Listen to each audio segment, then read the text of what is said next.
Well, thank you. And I'm not going to give the written remarks. I'm just going to sort of walk you through this a little bit. That's the way these things are supposed to work, I hope. And let me first start out by saying, what is the goal here? Because I think it's important, even though we're going to talk about spending and all of that, you're going to do your own appropriations process. We recognize that.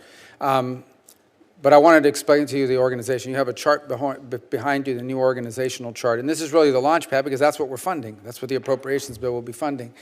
If you had the old one, you would struggle to see what the big difference. I mean, they're different, but there's still a lot of boxes up there. And I want you to understand the primary thing we did, that I wanted to do, and that I alluded to during my confirmation hearing. I want the entire toolbox of American foreign policy to reside within the Department of State, in particular within our regional bureaus that cover the different regions of the world and ultimately down to our embassy.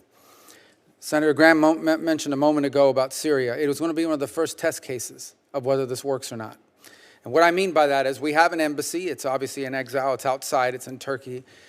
We're going to rely on them to tell us, okay, we're on the ground. We've gone in. We've met with the transitional authorities. Here are the things they need. These are the 3, 4, 5 things they need right now. And we need to be nimble enough to provide that. But it needs to be driven from the bottom up, not the top down. I want you all to understand what I inherited when I go into the State Department. I get a memo asking for a decision. Sometimes these memos have 30 to 35 boxes in them that have to be checked off. Each box has to be checked off by somebody on a desk before it even gets to me. That just doesn't work. It certainly doesn't work in the 21st century when events happen very quickly. And so we need to be nimble enough to make a decision, but we also have to make sure that these decisions are being made as close to the front lines as possible. What is the front lines of diplomacy? It is our embassies. It is the men and women who are deployed abroad on the ground who are hearing every single day. And so that's our number one goal. The number two goal is to have, as I said, all the tools of foreign policy in the same toolbox. Foreign aid is a tool of our foreign policy. It is not the only tool of our foreign policy. It has to be taken in conjunction with all of these other things that we do, and they have to be intertwined.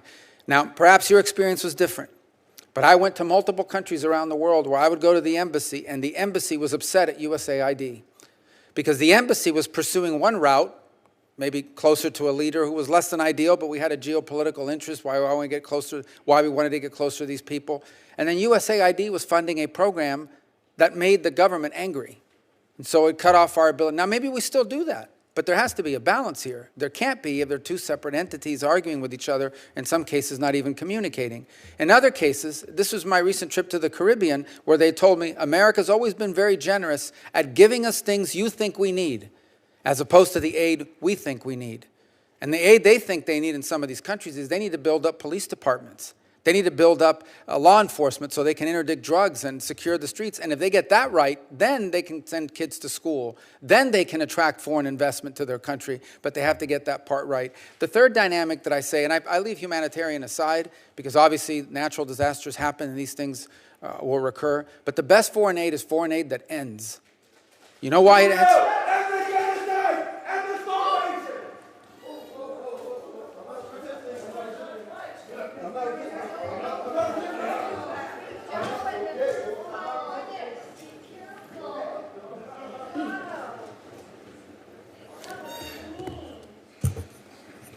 The best foreign aid is foreign aid that ends because it's achieved its purpose. So take country X and they say, we want help with our law enforcement. The best foreign aid is foreign aid where at some point that country doesn't need it anymore because now they're self-sufficient. South Korea is a great example.